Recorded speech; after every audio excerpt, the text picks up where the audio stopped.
শহর কখনো ঘুমায় না, বিশেষ করে দিল্লি। তার রাজপথ, ফ্লাইওভার আর মেট্রোর ধমনীতে ২৪ ঘণ্টা ধরে ছুটে চলে জীবনের স্রোত।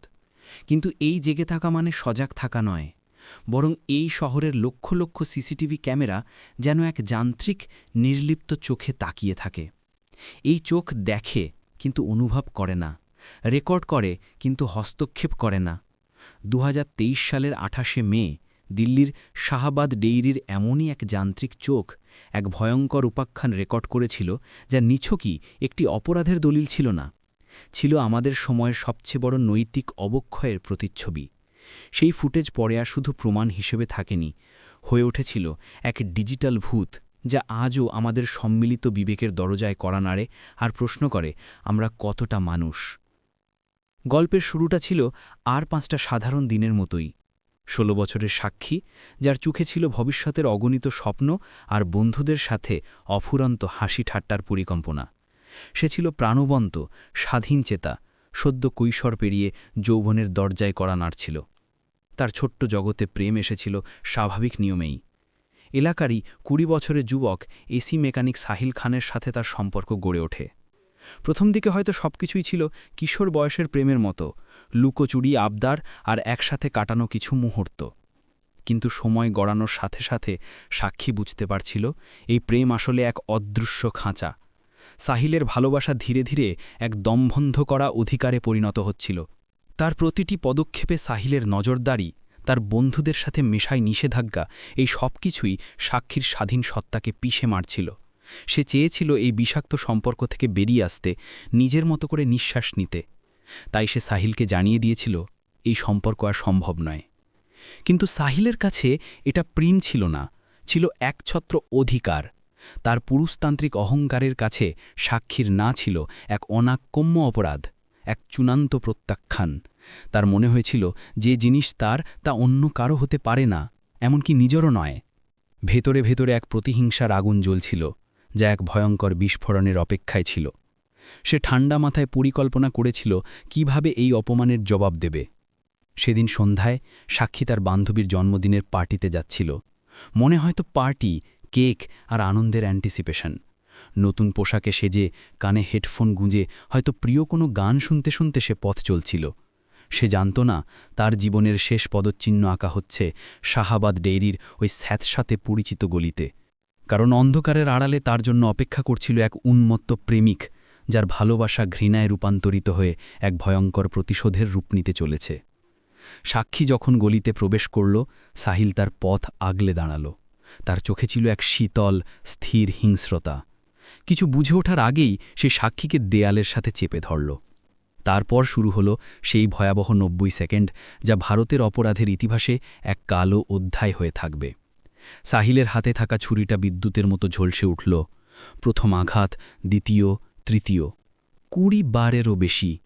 প্রতিটি আঘাতই ছিল তার প্রত্যাখ্যানের জবাব, তার আহত অহংকারের বহিঃপ্রকাশ।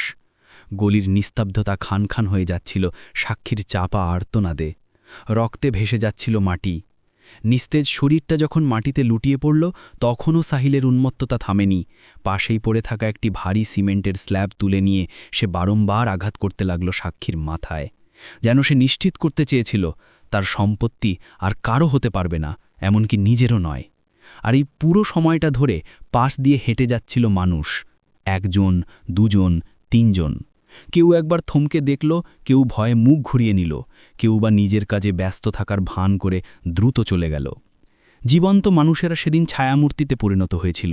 তাদের চোখের সামনে একটা মেয়েকে খুন করা হলো, কিন্তু একটিও হাত ওঠেনি তাকে বাঁচাতে, একটিও চিৎকারের শব্দ হয়নি হত্যারীকে থামাতে।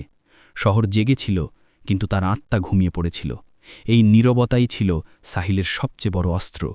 সে জানত এই ভিড়ের শহরে প্রত্যেকেই একা। পরের দিন সকাল হতেই সেই সিসিটিভি ফুটেজ ছড়িয়ে পড়ল। প্রথমে হোয়াটসঅ্যাপ গ্রুপ, তারপর ফেসবুক, টুইটার, ইনস্টাগ্রাম, এক ভয়ঙ্কর ডিজিটাল ঝড় উঠল। ভিডিওটি দেখা প্রায় অসম্ভব ছিল, কিন্তু মানুষ দেখছিল আর শিউরে উঠছিল।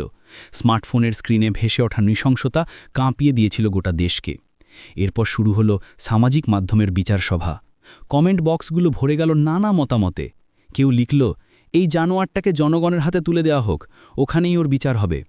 কেউ আবার ঘটনার জন্য মেয়েটির পোশাক বা স্বাধীনচেতা মনোভাবকে দায়ী করতে ছাড়ল না। এত রাতে বাইরে কি করছিল? আজকালকার মেয়েরা বড্ড বেশি স্বাধীনতা চায়, তার ফল তো ভুগতেই হবে। এই ভিকটিম ব্লেমিং মানসিকতা দেখিয়ে দিল সমাজের গভীরে মিসোজিনি কতটা শিকড় গেড়ে বসে আছে। অনলাইনে লক্ষ লক্ষ মানুষ সাহিলকে দানব আখ্যা দিল, কিন্তু বাস্তবে সেই দানবকে থামানোর জন্য একজন মানুষও এগিয়ে আসেনি। এই ডিজিটাল সক্রিয়তা আর বাস্তব উদাসীনতার বৈপরীত্য ছিল চোখে পড়ার মতো। আমরা এমন এক যুগে বাস করি যেখানে আমরা অন্যায়ের বিরুদ্ধে হ্যাশট্যাগ ট্রেন্ড করাতে পারি, কিন্তু চোখের সামনে ঘটে যাওয়া অন্যায়ের বিরুদ্ধে রুখে দাঁড়াতে ভয় পাই। আমাদের বীরত্ব কেবল কিবোর্ডে সীমাবদ্ধ। পুলিশি তৎপরতায় সাহিলকে উত্তরপ্রদেশ থেকে গ্রেফতার করা হলো। জেরায় সে তার অপরাধ কবুল করল। আইন তার বিচার করবে, হয়তো কঠোর শাস্তিও হবে। কিন্তু কিছু প্রশ্ন চিরকাল অমীমাংসিত থেকে যাবে। শাহাবাদ ডেইরির সেই ঘটনা শুধু সাহিলের অপরাধের কাহিনী নয়, এটা আমাদের সম্মিলিত ব্যর্থতার গল্প। এটা সেই সমাজের গল্প যেখানে একজন নারীর না বলার অধিকার তার মৃত্যুর কারণ হয়ে দাঁড়ায়। এটা সেই শহরের গল্প যেখানে মানুষের ভিড়েও মানুষ একা, বিপদে কেউ পাশে দাঁড়ায় না। সেই সিসিটিভি ফুটেজ আজও ইন্টারনেটে ঘুরে বেড়ায় এক ডিজিটাল ভূতের মতো। যখনই কোনো নারী নির্যাতনের খবর আসে, এই ফুটেজটা ফিরে এসে আমাদের মনে করিয়ে দেয় আমরা কতটা অসহায়, কতটা উদাসীন। সাহিলের বিচার হলেও সেই রাতে নীরব থাকা সমাজের বিচার কে করবে?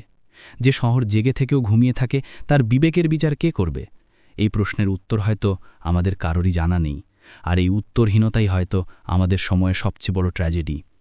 সাক্ষীর রক্ত শুধু শাহাবাদ ডেইরির গলিকেই রাঙিয়ে দেয়নি, তা আমাদের সকলের হাতে লেগে আছে এক অদৃশ্য কলঙ্ক হয়ে, যা হয়তো কোনো দিনই মুছবে না।